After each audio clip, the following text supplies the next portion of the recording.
Imagine si Notion pouvait faire à ta place ta lettre de motivation, le résumé de ton cours ou encore brainstormer des idées. Ce serait incroyable. Et bien c'est exactement ce que fait l'IA de Notion. C'est toujours en développement pour l'instant, mais j'ai réussi à avoir accès à l'alpha que je vous présente dans cette vidéo. Alors comment ça marche? Il vous suffit de faire un slash et on peut en afficher plus, voilà tout ce que l'on peut faire. Ou sinon, il vous suffit de cliquer sur espace, et là vous pouvez demander. On voit du coup qu'il y a 4 catégories différentes. Il y a écrire à l'IA, générer à partir de la page, améliorer la page, ou sinon faire des drafts avec l'IA, c'est-à-dire en partant de zéro. Et on va commencer par le premier, on va demander à Notion comment ça marche. Donc là du coup on peut voir sur le test que ça c'est l'intro de ma vidéo que j'ai fait. Et alors maintenant si je veux faire le reste de mon texte avec cette vidéo, donc on va demander à l'IA continuer de rédiger. Donc Notion est une application innovante qui se base sur l'intelligence artificielle pour t'aider à écrire des documents plus efficacement. Elle comprend des fonctionnalités.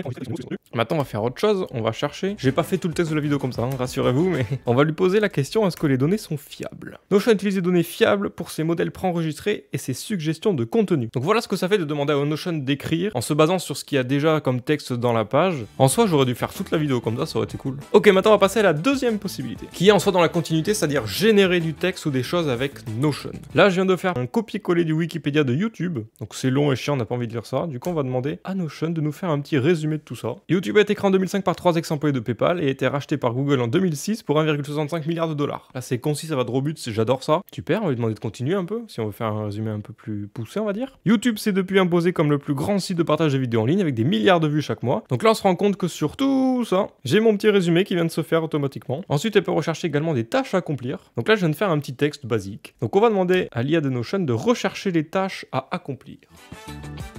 Eh ben nickel. Donc elle m'a sorti du coup les 5 tâches que j'avais dans le texte, à savoir sortir le chien à 10h, manger une salade, récupérer de l'argent à la banque, regarder Netflix et aller se coucher. J'ai essayé justement pour voir ce qu'elle allait faire, tu vois. Ce serait bien que je fasse du vélo. Mais je n'ai pas de vélo, pour voir comment elle allait réagir avec ça. Bah finalement elle a pas mis, donc bon. Elle est pas si bête que ça cette IA. Ensuite on peut traduire du texte, ça c'est rigolo. On va essayer un truc, j'ai un texte en français qu'on va passer en anglais, qu'on va repasser en français, et j'ai fait des trucs un peu compliqués. J'aimerais voir comment elle va traduire mon pseudo du coup. Hello, my name is Virtual Ben, I live in France, and I'm French, and I love the baguette from Pepe's Bakery.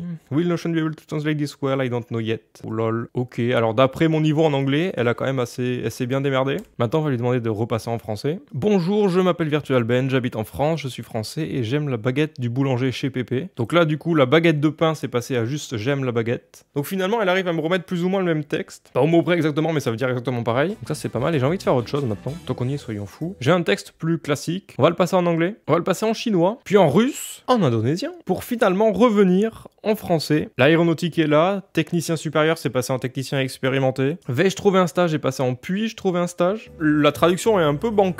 On comprend la globalité, mais c'est pas aussi précis sur certains mots spécifiques, on va dire. Et enfin, on va demander d'expliquer quelque chose. Je suis un peu chiant, je sais Notion, mais j'aimerais savoir ce que c'est. Si un jour mes enfants me demandent c'est quoi la photosynthèse, tu vois. J'aimerais pouvoir leur répondre. Photosynthesis is the process by which plants use sunlight to make food. Et pour les non-bilingues d'entre nous, on va le traduire en français. La photosynthèse est le processus par lequel les plantes utilisent la lumière du soleil pour produire de la nourriture. Voilà, donc Notion peut nous expliquer des concepts, des trucs dont on en sait foutrement rien finalement. Maintenant, la partie qui est assez intéressante, on va voir comment modifier quelque chose qui est déjà sur la page. On va reprendre notre résumé YouTube juste ici, et on va demander à l'IA d'améliorer le style. Alors je sais pas si ça va marcher sur un résumé. Donc on est passé de YouTube a été créé en 2005 par 3 ex-employés de PayPal et a été racheté par Google en 2006 pour 1,65 milliard de dollars à en 2005 YouTube a été créé par 3 anciens employés de PayPal. En 2006 Google l'a racheté pour 1,65 milliard de dollars. Donc on voit que le style a été changé. Il m'en a fait 2 phrases, il m'a changé quelques mots et a bougé le sens de la phrase. Oh je viens d'avoir une idée de fou pour tricher. Enfin faut peut-être pas joli du coup.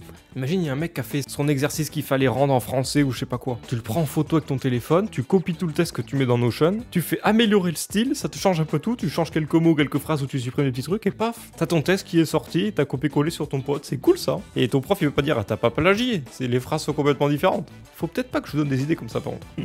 Alors ça c'est rigolo si par exemple j'écris bonjour je m'appelle Benjamin et j'aimais les fraises. On va demander à l'IA du coup de corriger la grammaire et l'orthographe parce que là c'est terrible d'écrire comme ça. Bonjour je m'appelle Benjamin et j'aime les fraises. Ok bon voilà classique. Ensuite on a vu qu'on pouvait rallonger ou raccourcir quelque chose que l'on a fait. Par exemple notre résumé juste ici. On peut demander à l'IA de le rallonger. Donc on est passé de ce texte là à ce texte là, on voit que c'est plus long. Ou alors on peut demander de le raccourcir cette fois-ci. Donc là on est passé de tout ça à ça, on voit qu'il y a peut-être une ou deux lignes en moins. Donc c'est cool de pouvoir jouer avec ça. Et enfin un truc qui est cool, modifier le ton. On peut donner un ton professionnel, désinvolte, simple et direct, confiant ou amical à notre texte. Et là on va lui demander à l'IA de modifier le ton en tant que professionnel, parce que le bonne nuit et tout, c'est bon quoi. Mais on va voir que le ton a été largement modifié, par exemple, je ne sais pas s'il va faire chaud. Ah, il est difficile de prédire s'il fera chaud. Ça serait bien que il serait intéressant de manger une salade est devenu en prendre un repas léger. Après, reste à vous de juger si vous envoyez bonne nuit ou pas à votre patron ou à votre prof. Enfin, soit.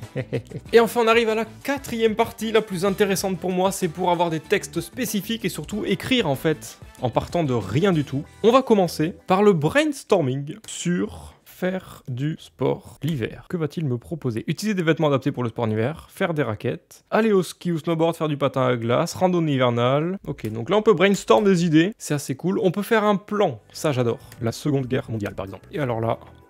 Quelles sont premièrement les causes de la Seconde Guerre mondiale, les événements clés, les résultats, et enfin comment l'héritage de la Seconde Guerre mondiale s'est-il fait sentir aujourd'hui. Donc là tu as ton plan pour pouvoir développer tout ça sur ton truc de philo ou d'histoire. Ensuite il y a des rédactions. Si tu veux par exemple rédiger ton cours, je suis en train de penser que j'avais fait une vidéo sur le paléolithique. Ok, donc là il est parti sur un truc, je vais pas l'arrêter. Hein. C'est quand même bien d'avoir une intelligence artificielle qui bosse pour toi. Oh, je suis en train de penser à toutes les prochaines vidéos que je vais pouvoir faire grâce à ça. Incroyable. Alors qu'est-ce qu'il m'a fait? Donc là sûrement il me fait une intro. Ok, donc après il me fait les humains du paléolithique, les outils du paléolithique, les habitations du paléolithique et une conclusion. Et donc là ce qui est intéressant du coup c'est qu'il t'a fait tout ça. Mais en même temps ton texte, tu peux demander à l'IA de le rallonger. Toi là il vient de me faire un texte beaucoup plus grand. Après tu modifies le ton pour qu'il soit un peu plus direct ou professionnel. C'est incroyable tout ce qu'on peut faire, putain j'adore. Ensuite un truc qui est cool, on va lui demander de faire CV lettre de motivation. Il fait ça bien quand même le petit. Comment rédiger une lettre de motivation? Démontrer vos compétences, fournir des exemples, présenter vos objectifs et une conclusion. Alors c'est génial, il m'a expliqué comment réaliser une lettre de motivation. Mais finalement, c'est pas ça que je lui ai demandé, moi, c'est plutôt un exemple de lettre de motivation. Ah, c'est exactement ce que je veux. Je suis très intéressé à postuler pour le poste de à l'entreprise avec mon expérience et mes qualifications, je suis convaincu que je serai un atout pour votre organisation. Et alors là, tu sors le violon, là, c'est incroyable. Avec les mots à changer. Dire qu'il faut faire tout ça pour stopper un job de merde au SMIC, c'est... Je suis quand même passionné de récurer des chiottes. J'ai un bac plus 5 mais je trouve pas de boulot. C'est un peu ça en vrai. On n'est pas entre nous passionnés par tous les jobs du monde, d'accord? Ok. Ensuite on peut lui demander un truc intéressant, c'est une liste de tâches. Si je veux prendre l'avion, admettons, et que j'aimerais avoir une petite checklist des choses qu'il faut que je fasse, Notion est en train de le sortir juste ici. Réserver le vol, choisir le siège, atterrir à destination, je sais pas si c'est une tâche à moi. Moi je vais pas faire grand chose tu vois pour atterrir, mais c'est pas mal.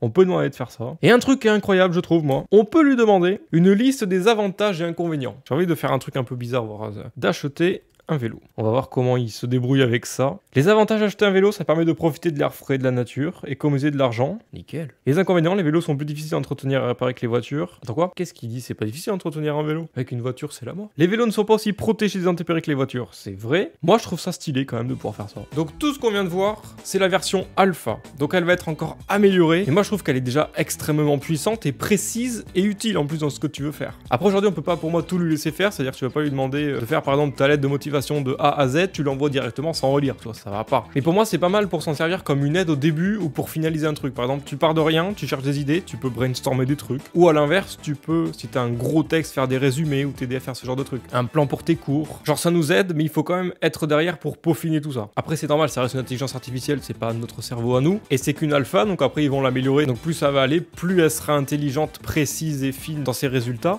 Et moi, je trouve que c'est quand même incroyable tout ce qu'on peut faire aujourd'hui. Un peu comme ce que fait ChatGPT, c'est dans le même délire en fait, c'est incroyable. Donc hâte de voir les titres à scandale arriver bientôt dans la presse. Oh, les élèves trichent avec Notion IA ou ChatGPT ou j'en sais rien pour rédiger leurs cours, faire des résumés de livres, etc. Oh là là, comment on va faire?